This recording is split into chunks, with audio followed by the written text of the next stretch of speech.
నా పేరు భవ్యభారతి. నేను రెడ్డిగూడెం పిహెచ్సి నుంచి మాట్లాడుతున్నానండి. రెడ్డిగూడెం పిహెచ్సిలో సిహెచ్ఓగా పనిచేస్తున్నాను.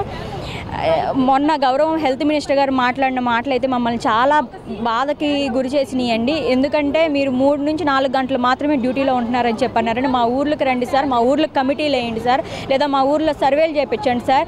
మేము చెప్పడం కాదు సార్, లేదా ఇంకెవరో చెప్పడం కాదు సార్.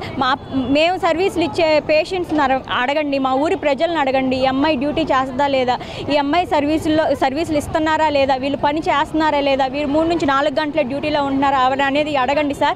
అప్పుడు మా బాధ ఏంటో మీకు తెలిసింది. పని చేసి మాట పడినందుకు మేము చాలా బాధపడుతున్నాం సార్. ఇంతవరకు మేము ఎన్నో ఇబ్బందులు ఎదురైనా కూడా మా డ్యూటీలో 6 సంవత్సరాల నుంచి మేము అన్నిటినీ కూడా భరించాం సార్.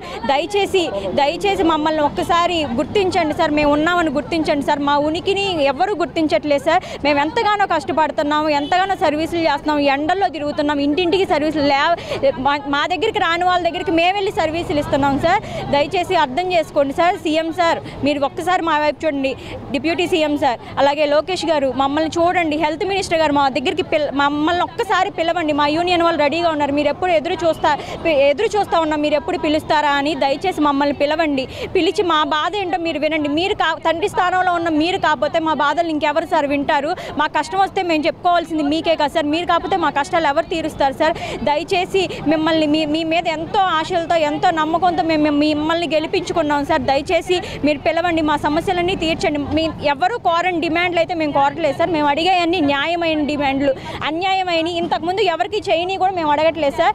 ఇంతకుముందు ఆల్రెడీ అందరికీ జరిగిందే మాకు చేయండి, న్యాయమైన డిమాండ్లు, మా కోరికలు తీర్చని అడుగుతున్నాం సార్. సార్ ఏదేమైనా సరే మా ప్రాణం పోయేంత వరకు, మీరు మమ్మల్ని పిలిచేంత వరకు కూడా మేము ఈ రోడ్ల మీద ఇట్లానే కూర్చుంటాం సార్. ఈ ఆడబిడ్డల మీద మీరు ఎప్పుడు జాలి చూపిస్తారో అప్పటి వరకు మేము ఇట్లాగే ఎదురు చూస్తాం సార్. ధన్యవాదాలు. సారీ మొన్న బిజీ వల్ల మమ్మల్ని పట్టించుకోలేకపోతున్నారేమో, లేకపోతే సార్ దాకా ఇన్ఫర్మేషన్ వెళ్ళలేదేమోనని మేము సార్ కోసం ఇంకా ఎదురు చూస్తున్నామండి సార్. పవన్ కళ్యాణ్ సార్ మళ్ళీ మేము పిలుస్తున్నాం. ఆడబిడ్డలను రోడ్ల మీద కూర్చొని, ఎండలో కూర్చొని, టెండలో కూర్చొని మిమ్మల్ని పిలుస్తున్నాం సార్. మీరు తప్పకుండా మాకు న్యాయం చేస్తారని మేము ఎదురు చూస్తున్నాం సార్. మేము ఎప్పుడు గవర్నమెంట్కి యాంటీ కాదు సార్.